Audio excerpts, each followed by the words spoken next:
Olá, sejam bem-vindos a essa série de aulas de introdução à psicanálise. Eu me chamo Tiago Miranda, sou psicólogo com especialização e mestrado em psicanálise e eu escolhi a leitura do texto Freud, as conferências introdutórias da psicanálise, para fazer uma introdução à teoria psicanalítica, né? Seja ela a sua dimensão teórica e sua dimensão prática. Por quê? Porque eu vejo nesse texto do qual o Freud apresenta um roteiro muito cuidadoso, pensado num público que não seja iniciado na psicanálise. Daqui a pouco eu vou falar um pouco sobre o livro, vocês vão entender por quê, né? Então, a ideia é apresentar, né, fazer aulas do qual eu vou apresentar, vou fazer uma leitura desse texto complementando com outras leituras em psicanálise de outros textos também, né? O texto é Conferências Introdutórias à Psicanálise de 1916 e 1917, já vou explicar por que disso, tá? Então, na verdade, essa conferência foi dada por Freud numa série de 28 palestras que foram realizadas na Faculdade de Medicina de Viena, na Áustria, né, que é onde o Freud, né, morava, vivia no período. O Freud, na verdade, não nasce em Viena, mas ele vai muito cedo para lá por questões familiares e vive lá até quando ele foge para a Inglaterra por conta da questão do nazismo, já que ele era um judeu e era perseguido, então ele foge, onde ele vai morrer na Inglaterra em 1939. Tá? Mas, né, essa conferência foi dada entre os anos de 1915 e 1916. Detalhe, foi dada aos sábados e à noite, no inverno, ali em Viena. Imagina como é que deve ser o inverno em Viena. Mas o que é interessante é pensar que essa conferência foi dada no período durante a Primeira Guerra Mundial, né? A Grande Guerra Mundial, que foi de 1914 a 1919. E por que a data está entre 16 e 17 de publicação? Desculpe. Porque os textos, né, que ele utilizou para realizar essa conferência, ela foi publicada em 3 partes que a gente vê reunido nesse texto. Sendo a primeira parte do qual ele vai falar sobre os atos falhos, e a segunda parte sobre os sonhos, né? Essas 2 partes foram publicadas no ano de 1916. Já a terceira parte, sobre a teoria geral das neuroses, foi publicada no ano seguinte, 1917, tá bom? Ele tem 28 palestras, sendo 4 partes na primeira, né, do ato falho, 11 sobre os sonhos e 13 sobre a teoria geral das neuroses, tá? Outro ponto importante de trazer é que, como esse texto ele é publicado em 1916 e 17, algumas teorizações o Freud ainda não havia publicado. Por mais que ele sempre esteve em volta delas, elas não apareciam em texto nesse período, né?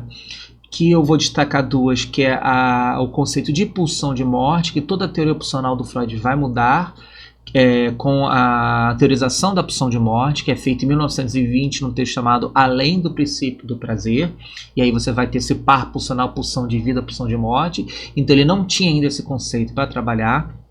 O outro é essa tópica que ele faz da relação entre o eu, o ik, né, o super-eu e o isso, né, essa topologia que ele cria, né. Ele já tinha o conceito de eu, etc., mas o super-eu ainda não estava desenvolvida ou muito bem desenvolvida, apesar de a gente ver elementos dele em toda a obra do Freud.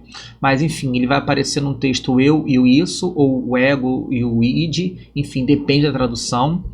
O outro ponto interessante aqui tem a ver com a tradução, então eu vou apresentar para vocês em muitos momentos o texto na verdade o termo em alemão e falar um pouco sobre ele, que nem tem aqui o eu, que é o ich, né? O superior é Über-Ich e o es como o isso, né? E a versão que eu estou utilizando é a das obras completas da Companhia das Letras, o volume 13, aquela que eu mostrei. E é interessante falar que cada versão, cada tradução em português vai escolher palavras para traduzir certas expressões que o Freud utilizava. Uma mais famosa é o Trieb, que eu uso como pulsão, mas essa tradução, o tradutor escolheu o instinto no lugar da pulsão, porque ele acha que a palavra pulsão é uma palavra que não é usada na língua portuguesa, etc. e tal. O que é importante aqui, na verdade, é entender qual é o termo que é utilizado pelo Freud, o que quer dizer esse conceito, e você trabalhar da forma que você achar melhor. Por exemplo, no caso do Trieb, eu prefiro pulsão por diversas questões, e essa é uma leitura que eu faço. Isso é uma coisa que a psicanálise acaba produzindo pela sua própria forma de aprendizado, de se relacionar com o saber, né? Ela abre espaço para uma leitura muito própria dos termos e textos psicanalíticos, né? Não quer dizer que cada um interpreta da forma que bem entende, não é isso, né? Existe um corpo teórico muito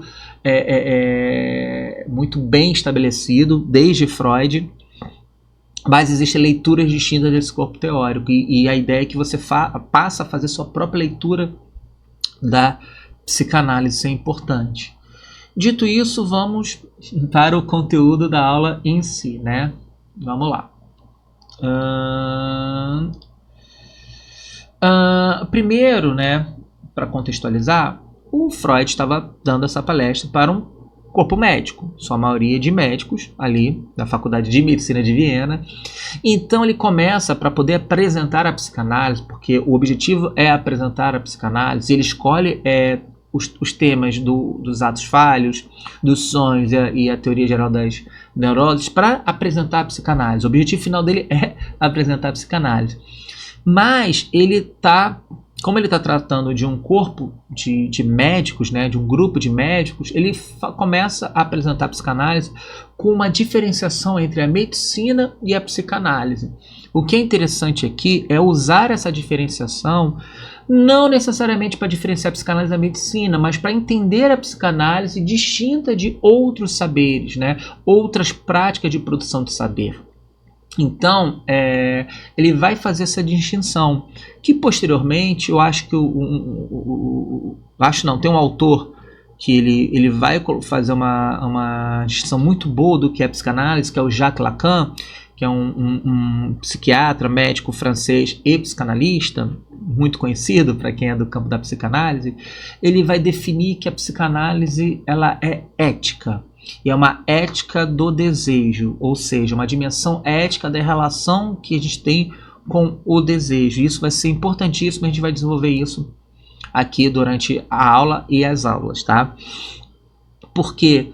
Porque, vamos pegar uma frase do Freud aqui, né?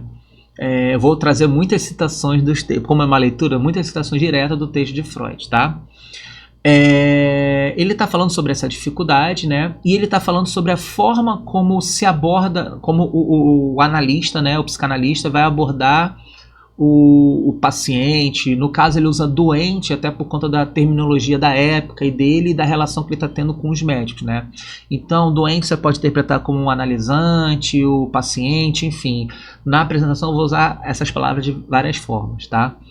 Mas enfim, ele está falando lá que enquanto no médico você apresenta para ele, né, o diagnóstico, você vai aprender uma previsão de cura, se é curável ou não, entendeu? Você vai ter um saber ali. Ele coloca que o psicanalista, né, quando chega esse paciente, ele vai falar que o que ele faz é mostramos a ele as dificuldades do nosso método. Olha só, a gente não vai mostrar que não, vem para cá que você vai se curar, vai ser fácil, não. A gente mostra, né, o Freud falando, a dificuldade do nosso método, o tempo que este vai demandar, né, ou seja, um tempo que não é definido, não é que nem, por exemplo, você vai tomar um antibiótico por, sei lá, 2 semanas, não é um tempo definido, é um tempo que pode se prolongar, entende?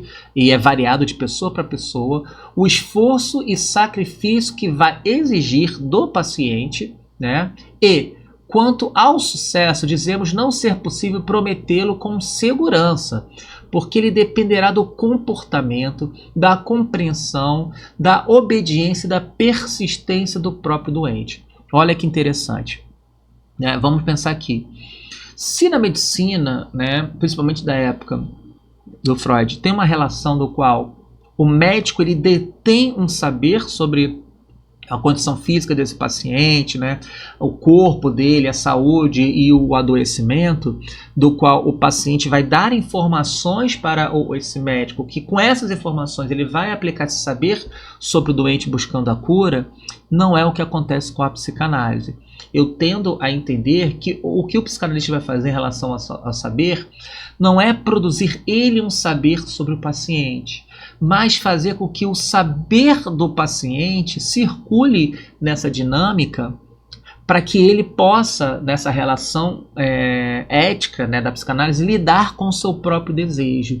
E esse saber não é um saber da consciência, mas é um saber inconsciente. Tá, ok? Então, o método psicanalítico é aquele que vai fazer esse saber do paciente, porque na verdade a gente não vai explicar nem ensinar nada para o paciente, ele mesmo sabe, né? Isso é uma proposição da psicanálise, ele sabe sobre si mesmo, ele sabe as suas questões, só que elas são inconscientes. Há um saber que é próprio do paciente que a gente vai trabalhar, mas é um saber inconsciente. A gente vai trabalhar nessa lógica de uma circularidade, né, do saber. É o saber do paciente que vai estar em jogo, não do médico. Isso é uma mudança de direcionamento até epistemológico muito significativa da psicanálise com outras formas de saber, né? Então, né, o médico ele vai ver o doente vai até ele vai ver, ele vai analisar fisicamente o doente, o tom de pele, os olhos, né, a movimentação, se a mão está tremendo ou não. A doença vai se apresentar aos sentidos desse médico, ele pode observar e vai ser observação seja pelo relato, seja por exames clínicos que vão ser feitos, pode ser exames laboratoriais ou exames mesmo ali, você levanta a mão, bota a mão no nariz, você faz vários exames para poder realizar a sua prática. Já na psicanálise isso não acontece, porque o material de trabalho do psicanalista é a troca de palavras. E aqui vai ser importante apontar a importância das palavras para o método psicanalítico, para a própria psicanálise. Golezinho no café para a gente seguir. Ou seja, o Freud vai falar que em sua origem as palavras eram mágicas e ainda hoje palavras conservam muito de seu poder mágico. Ele não está falando aqui, né, sobre uma dimensão mística, parapsicológica, nada nesse sentido. Ele está falando sobre a forma como as palavras operam na nossa relação, né? Operam na forma como nós nos relacionamos uns com os outros. E aí eu trago que o que ele está falando é a importância de um elemento que a gente chama de simbólico, né? Um simbólico ele é entendido de maneira geral como algo que representa, sugere ou expressa uma ideia. É algo que é da ordem de uma relação entre, digamos, uma palavra e uma coisa. Por exemplo, isso aqui, se eu apresentar para vocês, vocês vão, por meio do simbólico, associar a uma xícara, uma caneca de café. Olha só, são palavras que vão associar a uma certa ideia, né? E é com essas palavras que a gente vai operar. E é interessante que, posteriormente a Freud, e um autor que leu Freud e é atravessado pela teoria psicanalítica, que é o Claude Lévi-Strauss, ele vai, que é considerado o pai do estruturalismo da antropologia, que é uma corrente da antropologia, ele vai dar um valor muito grande a essa dimensão simbólica como elemento de interpretação do mundo, é o elemento pelo qual nós interpretamos o mundo, ou seja, o mundo se apresenta para a gente, na verdade a gente lê o mundo através dessa dimensão simbólica. E ele vai trazer um conceito que é importante, que é basicamente o que o Freud está falando, que é a eficácia simbólica, né? Que é a forma como esse simbólico vai reorganizar essa psique e vai produzir esses efeitos.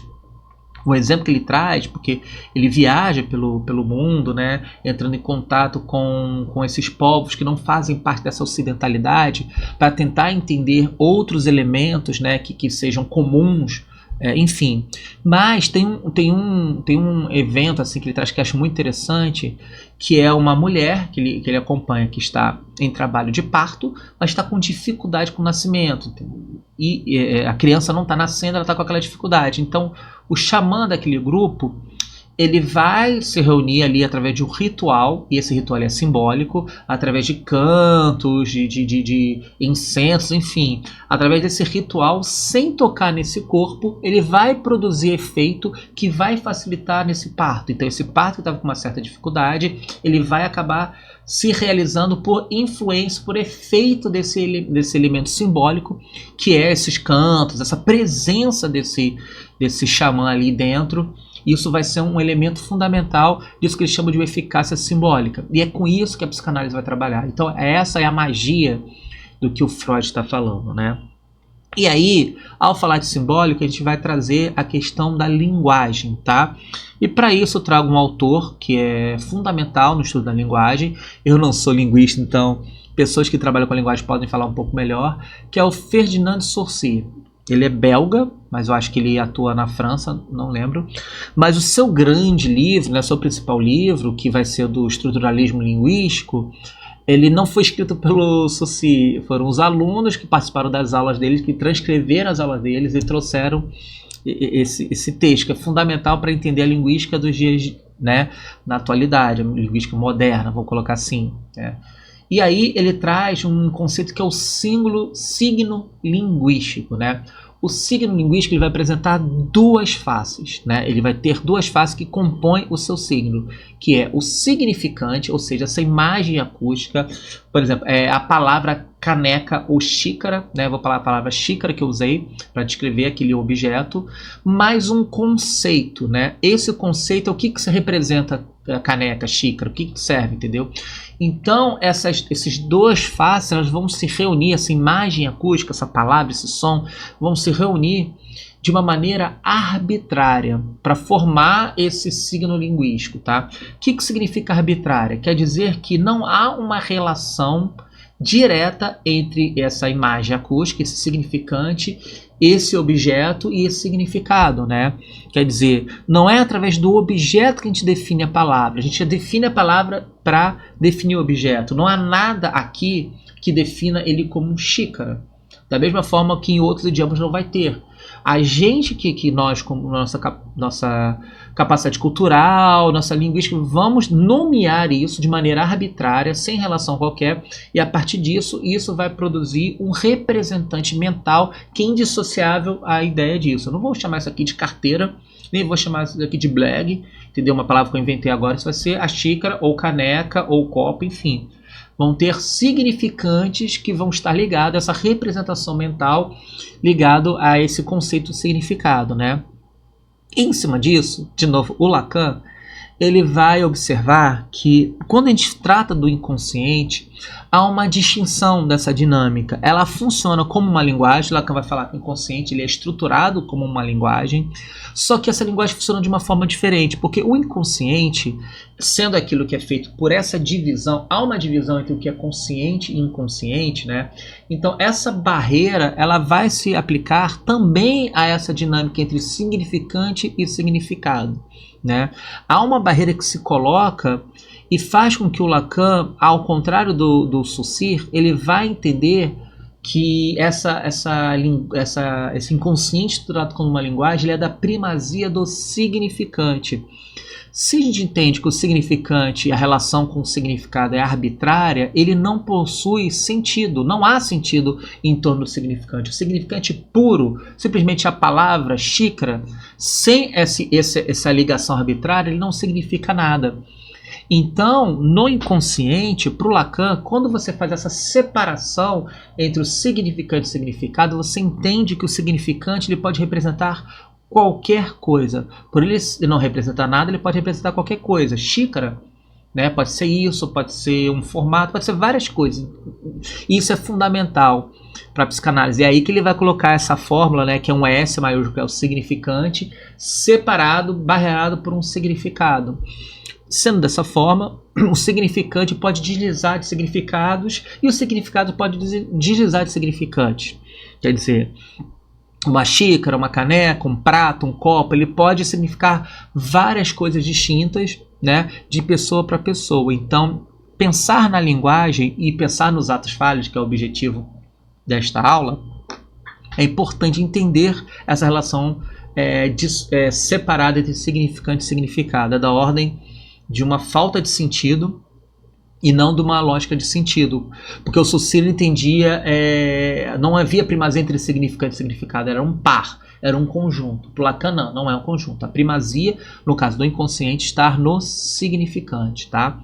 Se ficou confuso, relaxa, que eu acho que isso vai se desenvolvendo com um curso. Apenas pega essa informação, deixa ela lá, que uma hora ela volta para você, tá bom?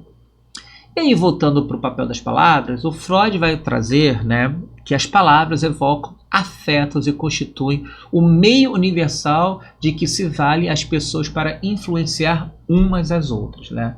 Lembra que eu falei da eficácia simbólica? Então, é na ordem desse afetar, né, uns aos outros, pelo qual a palavra opera, que a psicanálise vai se constituir.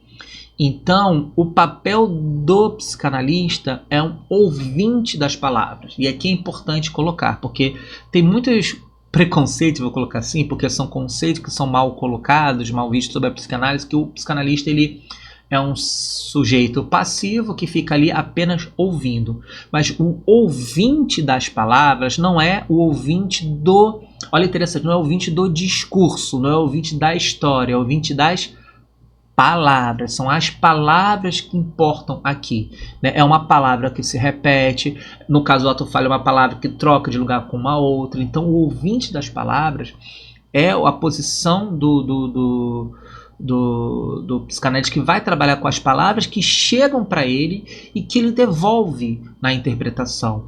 Então, não é uma posição de você vai ficar só ali parado ouvindo. Apesar de essa posição de ouvinte das palavras, de você parar e escutar dessa forma, isso já produz efeito em análise, já produz efeito terapêutico. Não é o único efeito, mas é um efeito que é importante, né?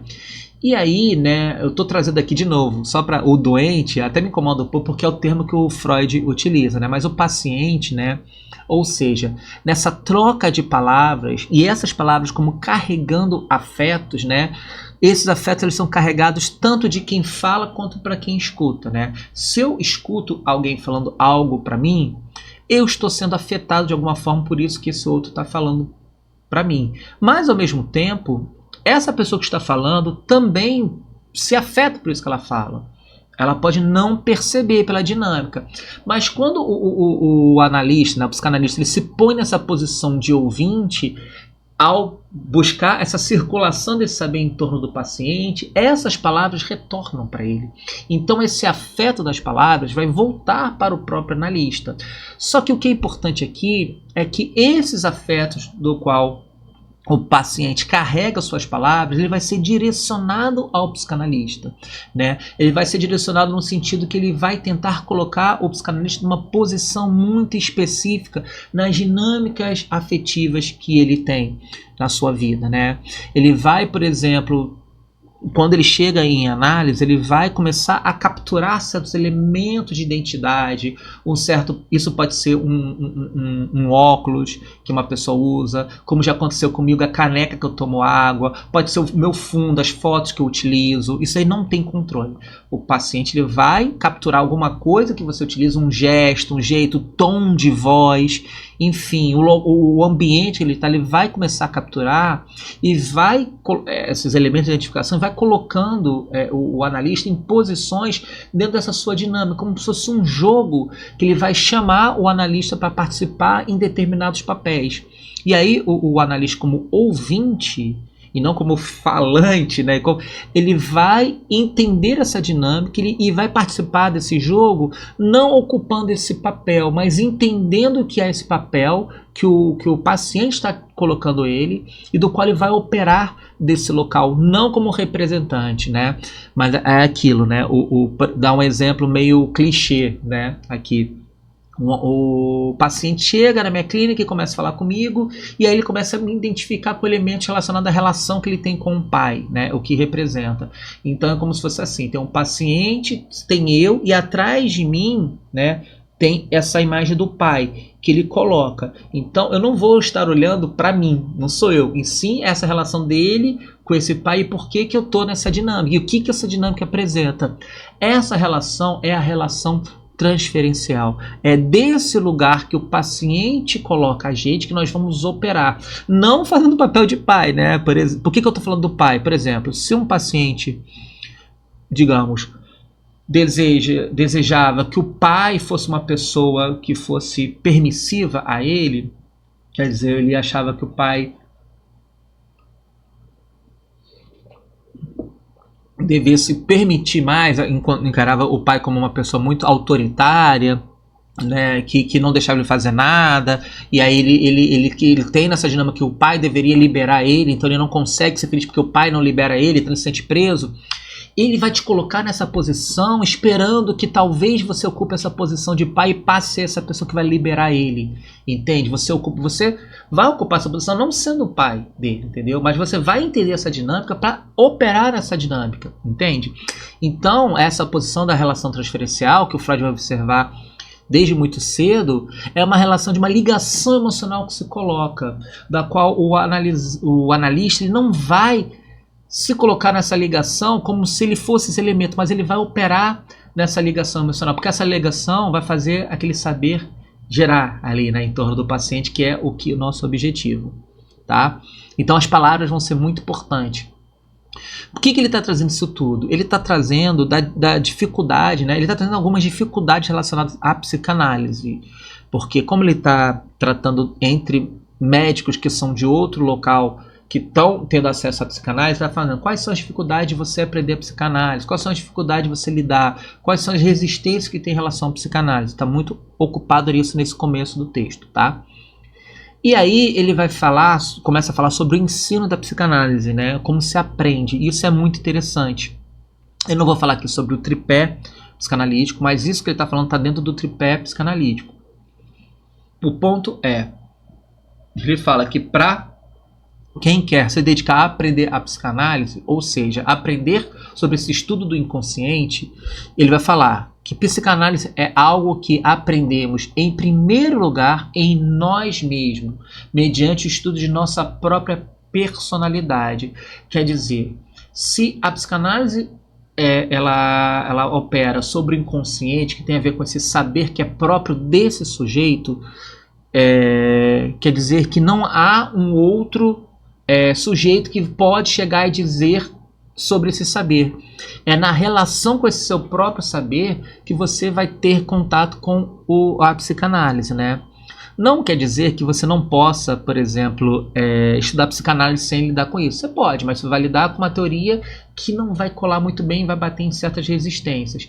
Então, o Freud, é interessante colocar que não é uma auto-observação, não é você ir para frente do espelho e começar a observar. Eu falo muito, eu faço isso, eu sou muito vaidoso, fico muito preocupado. Não é isso, não é sobre isso. É sobre essa relação que nós produzimos com essa dinâmica inconsciente, que ela se faz através de um processo analítico. Ou seja, o que o Freud está falando vá fazer análise para você começar a se relacionar com esse inconsciente e a partir desse ponto você começa a aprender o que é psicanálise. Entendeu? Então ele está falando da importância de você realizar sua análise com um analista qualificado, com um analista que seja que tenha conhecimento em psicanálise do método psicanalítico, porque através do seu processo de análise pessoal, você vai experimentar os efeitos da análise no seu próprio eu, e a partir disso, muitas das barreiras de aprendizado em relação aos conceitos, à técnica psicanalítica vão diminuir de uma certa forma, né? Você vai compreender ela de uma maneira mais completa, vou colocar dessa forma, mais precisa. É bem diferente, né, de outros saberes. Um médico, por exemplo, ele não precisa adoecer do coração para aprender sobre o coração. Não precisa abrir seu próprio peito para olhar o seu coração. Ele vai conseguir aprender através de livros, de outros saberes, etc. E tal. No caso da psicanálise, não, porque não é um saber sobre um corpo, não é um saber sobre uma ideia, é um saber sobre a sua relação com o seu desejo. Por isso que a ética entendeu? É como você se posiciona em relação ao seu desejo. E é ético por quê? Porque é uma forma muito própria que só você pode fazer. Ninguém pode te ensinar a se relacionar com o seu desejo. É um caminho que você faz. Então, o Freud vai trazer que isso tem uma relevância porque os nossos processos psíquicos são em si inconscientes e que os conscientes são meros atos isolados, porção da totalidade da vida psíquica. Por Freud, né, e aí para a psicanálise, a boa parte da nossa vida psíquica ela é inconsciente. O que nós temos acesso pela consciência é uma parte. O que eu estou falando? Isso que eu estou falando, isso que eu estou pensando, como eu estou me apresentando aqui, o slide, esse momento, né, presente, vou colocar assim, ele é da ordem da consciência, né? Mas ele não é o principal momento. O inconsciente é como se fosse só uma camada fina na borda desse nosso psiquismo. Colocamos assim, todo o resto é o inconsciente. A nossa memória a nossa memória é produzida nessa dimensão inconsciente. A consciência não guarda nada, ela não captura nada, ela é tudo de uma dimensão inconsciente. Aqui eu estou fazendo essa divisão entre consciente e consciente, sem pensar numa outra divisão que o Freud chama de descritiva, que é que ele faz desde a interpretação dos sonhos, que é o inconsciente, pré-consciente, consciente, tá? Eu não vou entrar nesses pormenores aqui, ela é importante, tá? Mas é uma dimensão descritiva. O pré-consciente é uma dimensão do inconsciente. Mas aqui o importante é entender que os processos inconscientes são os mais importantes, são os que mais nos afetam cotidianamente, a todo instante, tá? E aí, né, o que é interessante pensar que essa proposição do Freud, ela vai de encontro com uma outra proposição que é estabelecida por esse filósofo matemático René Descartes, né, que ele é o pai do racionalismo, ele que desenvolve um método científico que nós utilizamos até hoje, né? E ele, em sua proposição filosófica, né, ele vai trazer a sua frase, né, que eu considero talvez a mais ou uma das mais conhecidas e importantes frases da filosofia, que é o penso, logo sou, né? É um cogito, né? Penso, logo existo, como é traduzido em alguns lugares, em que esse pensamento, que é um pensamento racional, que tem a ver com essa capacidade racional que o ser humano tem, distinto dos outros animais, ele é capaz de produzir um pensamento que dá consistência a esse ser. Esse ser, ele é um ser por aquilo que ele pensa racionalmente.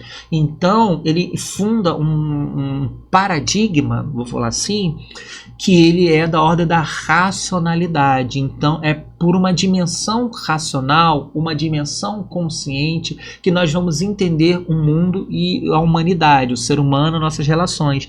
Então, ele cria esse paradigma do racionalismo, do qual Freud acaba indo contra. O Lacan, acho que eu não lembro se era na 11ª, no seminário 11, né? Ou no 7, às vezes me confundo, mas ele vai trazer muito bem a relação entre o saber do Descartes e o saber do Freud. Mas o que o Freud vai trazer aqui, que eu estou trazendo, é que ele vai inverter essa dinâmica, criando um novo paradigma, que é o paradigma do inconsciente. E isso, por si só, já é uma dificuldade muito grande em torno do aprendizado da psicanálise. Por isso que você participado para você fazer sua análise pessoal é muito importante, né?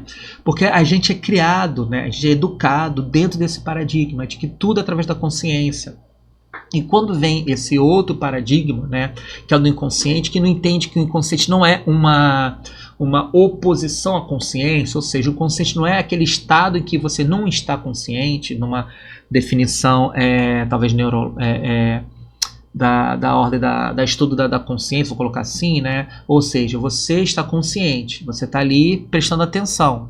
Se você desmaiar ou se você dormir, você se torna inconsciente, né? Essa é uma definição. Essa não é a definição que o Freud coloca. Por isso que é uma mudança de paradigma. O inconsciente não é oposto à consciência. Ele é algo que funciona ao mesmo tempo, né? Então ele traz que a definição do psiquismo para a psicanálise é que se compõe de processos tais como sentir, pensar, querer e ela, né, tem de postular, né, a psicanálise tem de postular a existência de um pensar inconsciente e um querer inconsciente. Ou seja, se o Descartes entende que o pensar é da ordem da racionalidade, Freud vai dizer que, para além desse pensar racional, né, da consciência, há um outro pensamento que é inconsciente, há um outro tipo de pensamento que atravessa esse pensamento consciente, que ele é em paralelo, ele não é em oposição, tipo assim, ou você tem consciente, ele está funcionando ao mesmo tempo, mas ele está interferindo, ou seja, enquanto eu estou aqui consciente falando, o meu inconsciente está agindo sobre mim, tá? Vai ter algumas oposições entre eles, tá? Que eu vou desenvolver depois, mas eu quero que você entenda que essa distinção dessa definição da psicanálise, esse novo paradigma, é que há um inconsciente que opera constantemente e ele é fundamental, tá? E aí eu vou trazer alguns conceitos principais que não estão no texto, mas vai ser importante para o desenvolvimento que a gente vai falar. O primeiro é o conceito de pulsão, que é a tradução da palavra Trieb, né? Que é uma palavra que, se eu não me engano, ela nem é utilizada mais tão frequentemente no alemão. É uma palavra antiga que o Freud traz, exatamente para distinguir de uma outra palavra que é o Instinct, Instinct, né? No alemão, que diz respeito ao instinto, né? Então, essa diferenciação da pulsão para o instinto é que o instinto é aquilo que é da ordem que é inato e que possui, por conta disso, um objeto definido. Vou dar um exemplo aqui. Eu tenho gatos aqui em casa, né? Então, se você tem um gato, qualquer que seja, não importa. A não ser que ele tenha algum problema neurológico, alguma coisa que interfira, mas o gato, por instinto, quando você colocar uma caixa de terra ou apresentar ele uma terra, ele vai chegar nessa terra, ele vai cheirar, vai cavar um buraco e vai fazer suas necessidades e depois vai cobrir esse buraco. Ninguém precisou ensinar ele a fazer isso porque isso é inato. E ele não vai precisar de um ensinamento para associar essa caixa de areia, né, como se fosse o objeto dele de fazer as necessidades. Isso aí é algo da ordem do instinto. Já a pulsão, ela funciona de uma outra forma. Se você botar uma caixa de areia para uma pessoa que nunca viu caixa de areia, ela vai precisar que alguém ensine para ela o que é aquilo dali, ou ela vai começar a desenvolver a forma de lidar com aquilo dali. Ela pode ensinar, isso aqui é para o gato, então eu não vou mexer. Ou pode chegar uma pessoa que quer saber, vou transformar isso em arte, né? Vou transformar isso em uma outra coisa. Eu quero saber, o gato não precisa, eu não tenho gato, vou pegar essa areia e vou usar numa outra coisa, entendeu? Então, a pulsão tem essa diferença do instinto e ela vai ser importante.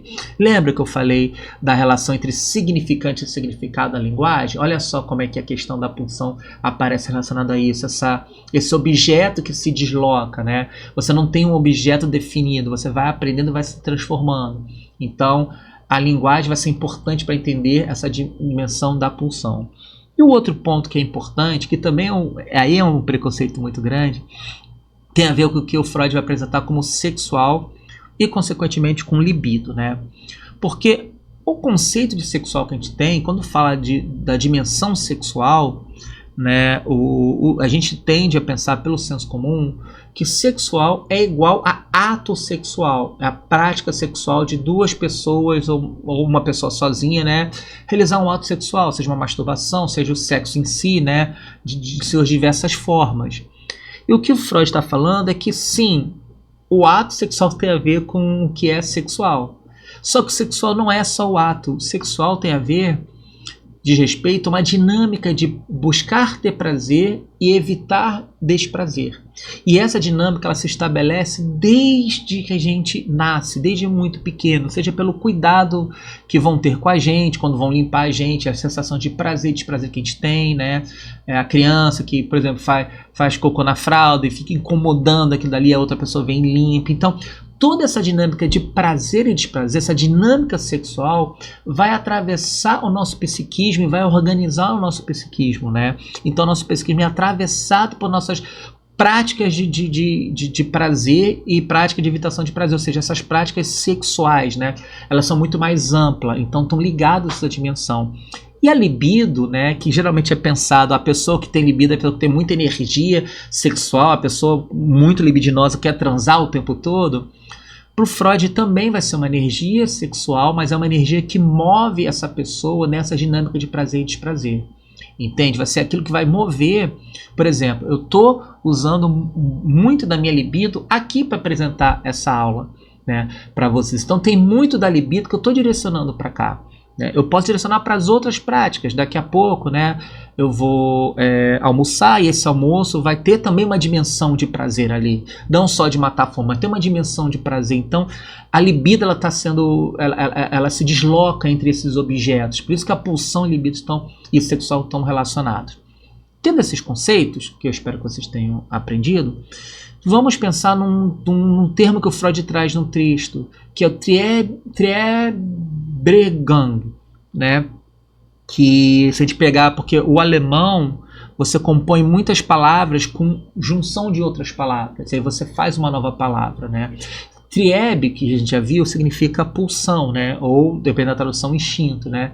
Regang significa emoção, afetação. Então, essa palavra, no texto está traduzido como impulso instintual. Ela pode ser traduzida como moção pulsional, moção naquilo que se move, né, naquilo que é movente, ou seja, a pulsão em ação, a pulsão agindo, né?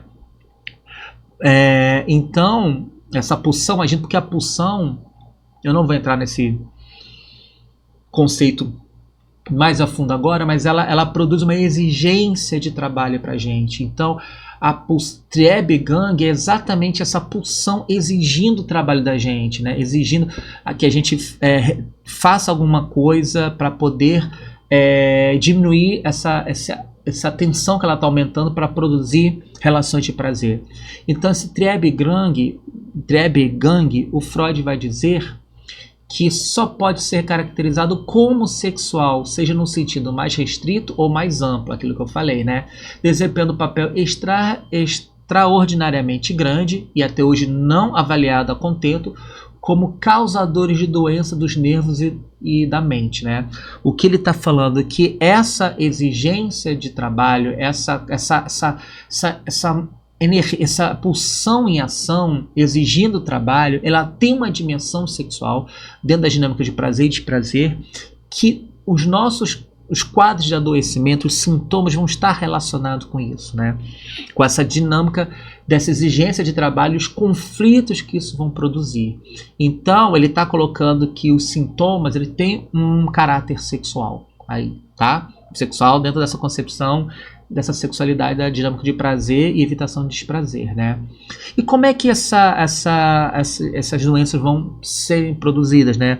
Através de conflitos que vão ocorrer, de forças do nosso psiquismo que vão estar ali agindo em direções opostas, né? Com intenções opostas. E aí eu vou trazer essa divisão que é lá no E do Isso, de 1923, em que a gente tem o Isso, né? O I, o S, que onde essas pulsões vão estar localizadas, né, o local onde essas pulsões, que é onde às vezes as exigências de trabalho pulsionais, esse Triebregang, vão sair em direção, né, buscando que o eu, que vai ser esse agente da ação, esse ser pensante, vou colocar assim, esse ser que vai conseguir entender, né, que vai estar ligado ao consciente, mas também tem uma dimensão inconsciente, que vai ser esse eu que vai realizar essas ações e ao mesmo tempo vai produzir bloqueios, né? Vai tentar reprimir, recalcar certos elementos do qual ele interpreta que vai produzir desprazer, né?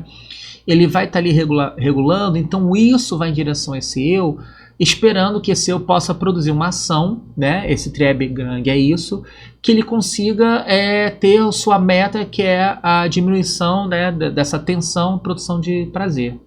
Ao mesmo tempo, tem uma outra instância que se institui aí, que é uma instância punitiva, que é uma instância que a gente vai desenvolver através dos valores morais, através dos valores de identificação que a gente recolhe dos nossos pais, da nossa sociedade, que a gente vai internalizar isso, né? E vai produzir uma força que vai demandar exigências a esse eu. Não faça isso ou faça isso. Isso vai produzir uma dinâmica conflituosa, em que as pulsões têm os seus objetivos, suas metas, né, de sua satisfação. O super-eu vai colocar exigências a esse eu, dizendo, não faça isso, faça aquilo, que vai estar em conflito com as pulsões, e o próprio eu, ele vai ter também as suas exigências, né? Ele vai chegar para essa pulsão e vai falar, olha só, eu não posso deixar, né? Eu não posso fazer isso que você está me pedindo, porque isso vai produzir vergonha, isso vai me produzir nojo, isso vai me produzir medo, por exemplo, né? Então o eu, ele vai ficar como elemento regulador dentro dessa dinâmica. E como elemento regulador, ele vai ter que lidar com isso. Só que essas forças estão em conflito. E o sintoma vai surgir como uma formação de compromisso. Vai ser um compromisso que todas essas forças vão firmar para tentar encontrar uma solução. Uma solução que não vai ser uma solução completa, mas parcial. Em que sentido? A pulsão vai ter suas exigências parcialmente atendidas, o superior vai ter suas exigências parcialmente atendida e o eu vai ter sua exigência parcialmente também atendida. Então, o sintoma, seja um sintoma histérico, um sintoma compulsivo, uma dor de cabeça, você ficar repetindo uma determinada ação, você se sentir triste com certos elementos, é um mal que o eu cria para si mesmo, que ele considera menor que um outro mal maior, que é seguir essas dinâmicas. Então, um sintoma vai surgir com essa formação de compromisso entre as partes, em que ele vai diminuir essa tensão de alguma forma, mas não totalmente, porque é parcial. Tá? E é como se todos vão ficar mais ou menos satisfeitos, ninguém vai ficar totalmente satisfeito. Então, obviamente, essa tensão vai se renovar constantemente, esse eu vai estar sempre ali nessa regulação, produzindo mais sintomas, enfim, de acordo com as diversas situações. Só que o Freud observa que um sintoma não é o único destino que você pode dar a essas pulsões, né? Não é o único destino que você dá a essas exigências, né? Não é através só desse conflito, né, que você vai dar.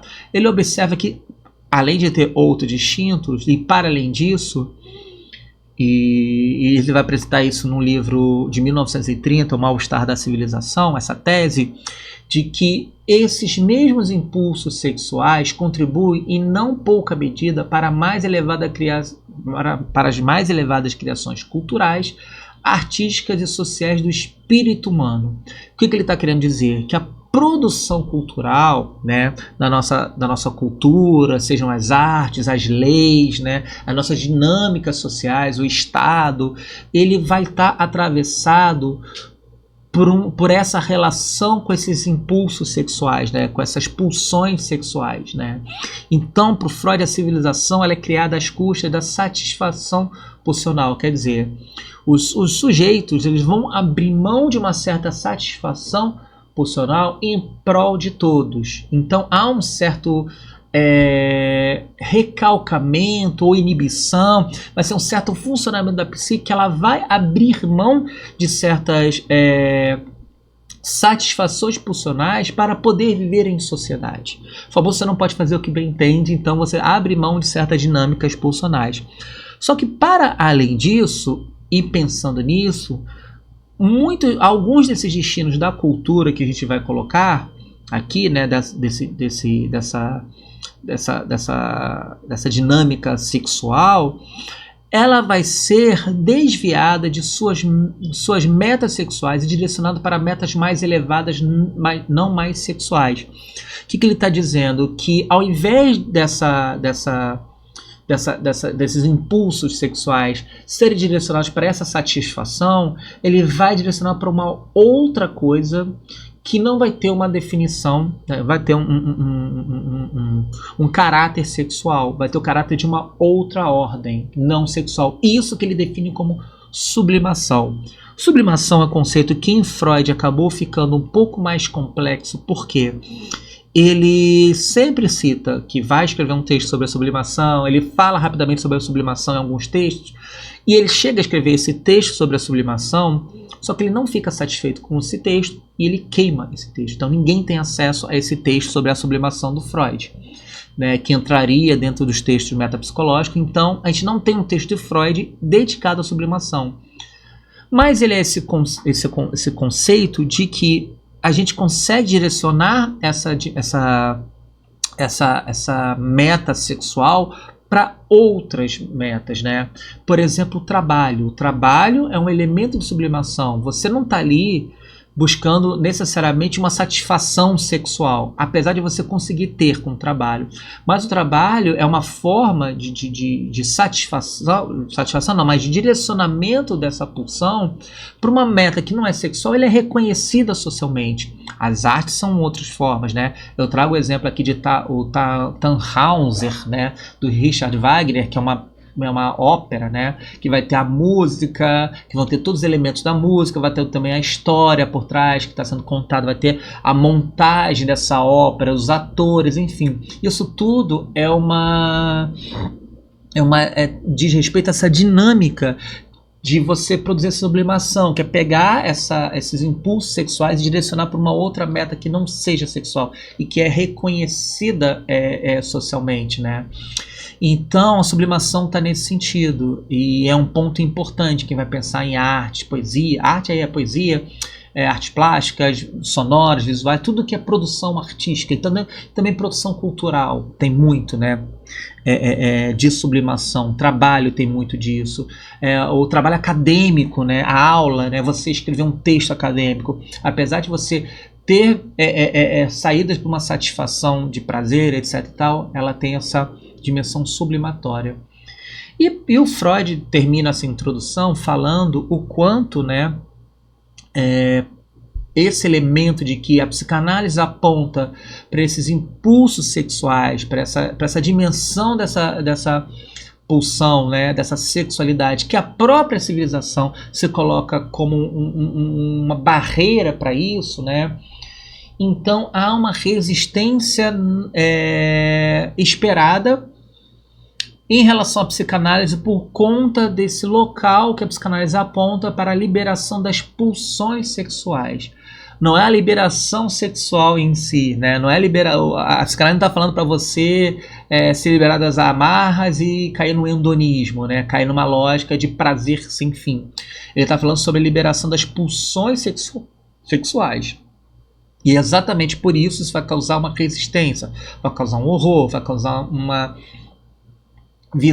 visão mais que não vai aceitar muito, vai produzir, né, efeitos em que as pessoas, o Freud observava muito isso na época dele, acho que o desenvolvimento, né, isso já é mais aceitável hoje em dia, apesar de muitos ainda produzir essa resistência. Obviamente que crítica e resistência são coisas distintas, tá? Crítica pode ter e deve ter. Agora, a resistência a esses preconceitos, essas visões atravessadas e não querer saber, né? Eu acho que é muito mais disso. Eu não quero saber dessa dimensão, porque essa dimensão vai falar da nossa vida sexual, vai falar do inconsciente, então eu não quero saber disso. Então ele observa que na época dele era muito forte a resistência à psicanálise, pode estar associada a esse apontamento para as pulsões sexuais que as pessoas não querem saber sobre isso, tá bom? Gente, como primeira parte de aula era isso que eu tinha para apresentar, tá ok? Foi uma apresentação do texto e uma introdução, tá? Que vai servir para não só para a próxima aula, que é sobre os atos falhos, mas também para todas as outras aulas. Espero que vocês tenham aproveitado. Por favor, qualquer comentário, crítica e dúvida vocês podem deixar aqui embaixo, que eu respondo assim que eu puder, tá? Afinal, isso é uma aula, então uma troca. Recomendo que vocês leiam pelo menos o primeiro capítulo, né? O primeiro capítulo desse livro, para entender o que Freud está falando, porque foi uma leitura disso. E qualquer dúvida, pergunte para mim, posso indicação de outros textos, outros livros, tá, para vocês. E até a próxima, que eu vou retornar falando sobre os atos falhos, o capítulo 2, 3 e 4, tá? Tá bom? É isso, um abraço e tchau, tchau.